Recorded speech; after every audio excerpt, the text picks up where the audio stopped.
In this episode, you're going to find out about the following 3 things. 1, beta-alanine isn't a quick fix. It's a slow burn solution for better endurance. Number 2, I used to hate Fartlek workouts. They made me feel out of control, but I discovered a quick fix. And number 3, did you know the wrong weather app can ruin your long runs?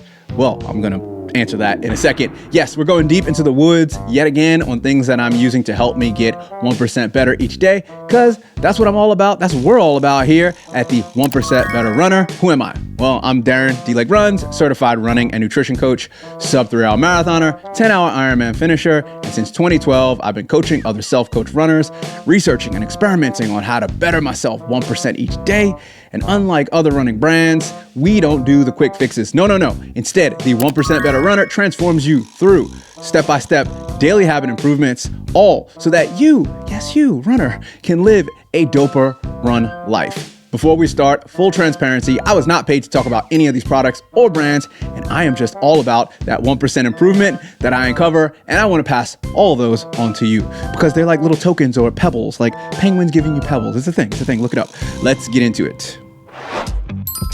All right, nutrition that I'm digging. Beta-alanine supplement, an easy way to get a 1% gain on race day and in training. It's a weird one because I swore it off taking it for 2 days, only 2 days last year, and getting crazy itching inside my body, AKA paresthesia. I'll touch on how I sorted that out shortly. Beta-alanine also is not a race day hack like caffeine or beetroot juice extract that you take and it immediately gives you a 1, 2, 3% performance boost. It's a slow burn, like 6 to 8 weeks of slowly saturating in your body, specifically your muscles. I've been taking it for 4 weeks now, and I'm seeing the start of some gains. Either that or I'm riding the fitness boost wave from a half marathon 3 weeks ago. I don't know. What does it do? Beta-alanine is an amino acid that helps buffer acid in your muscles, which can delay fatigue during high intensity exercise. So that is the acid that is produced by too much lactate accumulating, the hydrogen ions. Quick science-y thing, the lactate is not lactic acid that sits in your muscles. It does what all endurance sports supplements should do. It enables you to push harder for longer by reducing that burning sensation when you're going all out. Power athletes and sprinters have widely used this for years, and there's a lot of science and real-world studies to document, which the links are below in the show notes or video description, that document its success in most short distance and middle distance, the 5K, up to 25 minutes. So people that take 20 to 25 minutes might not see the effects, but if you're in the 15 to 20 minute range, beta-alanine will really help you. The shorter, the more effective it is, but if you can tolerate it, as in that itching sensation, which I have a fix for, and you can afford it, it's not expensive, but it's also not cheap. It doesn't hurt to try it for the longer distances because again, they haven't done the proper studies on longer distances with beta-alanine. So the way I got rid of that internal body under my skin itching and which caused anxiety, a really anxious feeling, was the old low and slow technique. The dose you should try to take is 3 to 5 grams every day for 6 to 8 weeks for full effect. So 3 grams is like minimum, 3 to 4 grams. But if you can get 3 to 6 grams or 3 to 5 grams, then you get even more of the effect. Everyone should try this out on your own. And I am not a doctor, so this is all supplemental stuff that goes inside your body. I am not a doctor. I am not your doctor. Go Google this, go talk with your doctor. And then again, like I said, start low and slow. When I first took it, I did all 3 grams at once. Absolutely no bueno. I was trying to scratch the inside of my body more than Tyrone Biggums from The Chappelle Show, if you know.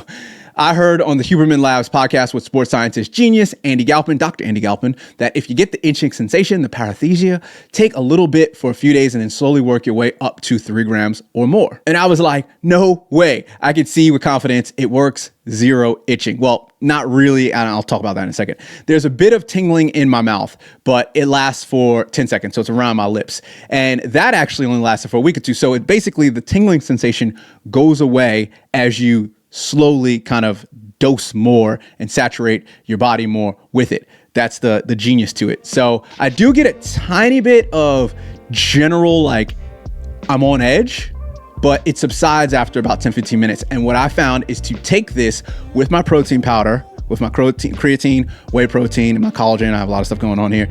And I take that right before workout, and then I actually don't have any tingling. But if I take it right before I'm gonna sit down at my desk, or I'm just gonna sit down and chill out at night, no.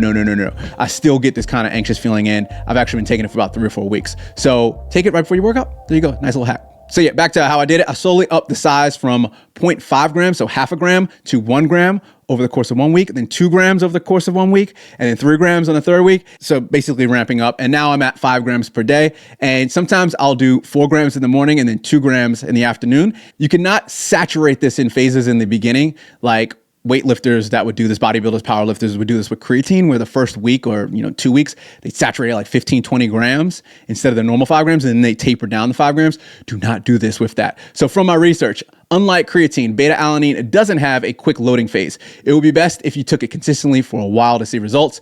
The sweet spot is 3 grams daily for 6 to 8 weeks. I'd say 4 if you really want to see the effects, but it depends on your weight. 3 grams if you're in between 70, 80 kilos, which is 140 to 170 pounds. So a little bit less if you're a smaller woman, a little bit more if you're a bigger guy. This slow and steady approach helps build up muscle carnosine levels. That's the good stuff, without giving you that weird tingly feeling as much. Everyone's different. My one friend loves the tingly feeling, by the way. No. Taking more won't speed things up and might make you feel uncomfortable. So stick to the plan, be patient, and you'll likely be seeing better results in the long run. No pun intended. Most medical professionals say to do the old low and slow approach. We running coaches tell you to do this with new running shoes, running gear, running plans, and strength. Why would it be any different with supplements? Oh, it also tastes like nothing and a tiny bit sweet. Unlike most of the protein powders that can taste like the earth, some taste like plastic. I do BCAAs without any flavoring. Yes, it's horrendous. This one actually is quite nice. You can do it just in water, rinse it up, take it back like a shot. I'll report back after 8 weeks and possibly my 3K 10-minute track race debut on how it worked and how I did and everything around it. I'll also do a deeper dive into beta-alanine and a longer piece of content around my 100% legal science-backed top hacks for race day. I've got 17 of them that I've been using over the last 6-7 years, and it's a big one. It's a monster of an episode. It's gonna be really fun, so stay tuned for that. Future Darren here. I won't do the thing. You know that thing where people go, hey, you should subscribe, rate, share, and give a thumbs up. Rah, rah, rah. Now, while I would love for you to do that anyway, the next steps would be to transform your running life with our free 1% Better Running 30-Day Habits Guide and email newsletter. And I'll be straight, for some of you, your obsession with quick wins might just kill your running career. This episode, while helpful, most likely is just the first step of many to making you a more consistent runner so you can last from 30 days all the way to 30 plus years, or settle for a mediocre existence. The choice is yours. Sign up for free at either dlatecreates.com/news, web search 1% Better Runner newsletter, or get the link in the show notes or video description below. All value, no fluff, cancel anytime. Let's get back into it. So ever since my triathlon days in the mid 2010s, about 2015, I've checked the weather incessantly. Maybe it's my personality, I'm a bit compulsive. Always 3 to 5 days out, sometimes 5 to 10 days out in Sydney, Australia. I don't trust anything that's 24 to 48 hours away, as it has rained on many of a 0% chance of rain day. Sydney's wild because it's on the coast and the way the wind shift, I've heard that predicting the weather isn't the same as the US. Anyway, I digress. It legit is raining before my eyes when the weather app says no rain for hours. It will say, the weather app says 0% chance of rain, cloudy, and it's just raining. That happens probably once a month in Sydney, if not more. But there's a huge problem with the mobile phone weather app that I use.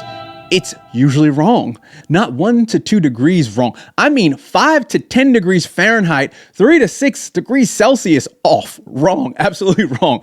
And the rain forecast, as I said before, can be just disgustingly wrong.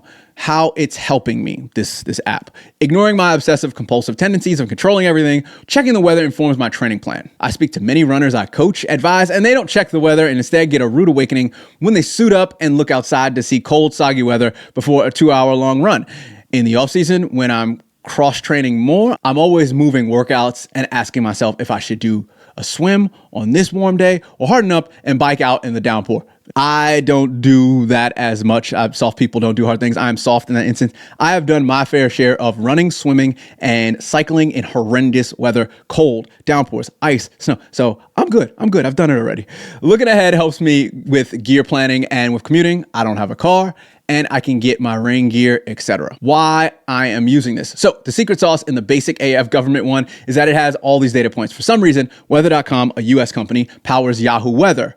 Apple Weather, and a few others. I don't know about Android stuff, but I'm sure it does. Weather.com gets its information and data from local government meteorological companies.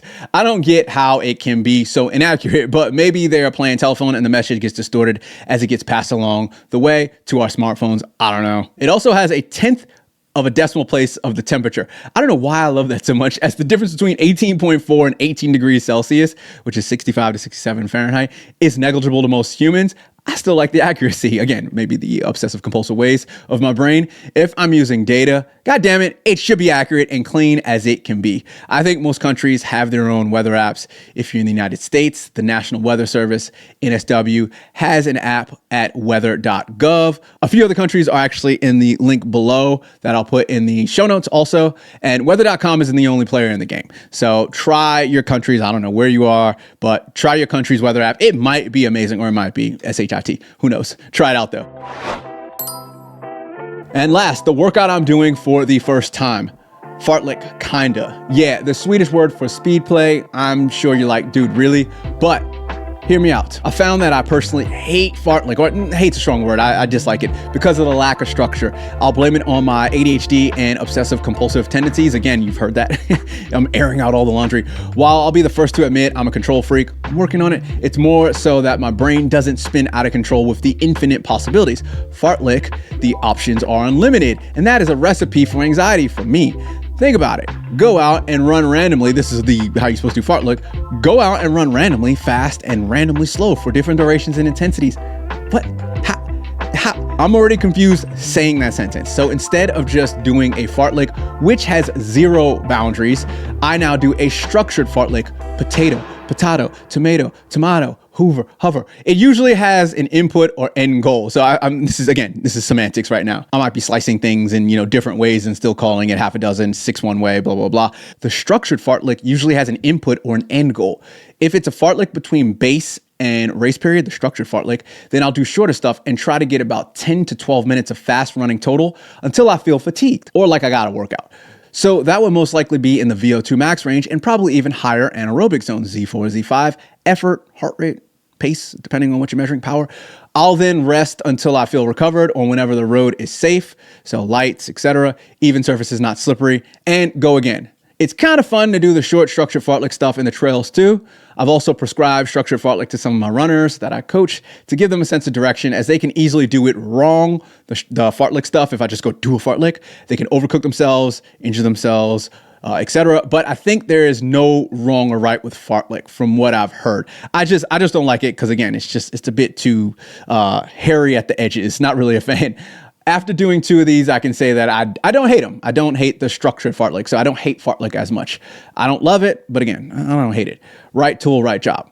So the sections that I'll be doing, the next edition will be shoes I'm digging again, tech I'm digging, and clothing I'm digging. This is the Kaizen jersey. Kaizen is Japanese for brick by brick consistency. Teaming up with them on some gear in the future, so might do another review if we get another version. Thanks for letting me try something new with this format. I'm a runner, and like everyone, I need stuff. While I'm not big on buying things just to buy them, some purchases are necessary. I'm all about sharing products that can actually improve your life. No shame in that. Capitalism, while it's flawed, is still a good thing for humans. One day I'll create 1% better gear or digital content, but things I actually use and believe in that will help you as a runner. For now, I'll stick to recommending the tried and true stuff that I know that will help you on your journey, consistency, and self-improvement. Thanks for rocking with me. If you want to learn more about this topic, we went into further detail. You should go and check that out right here.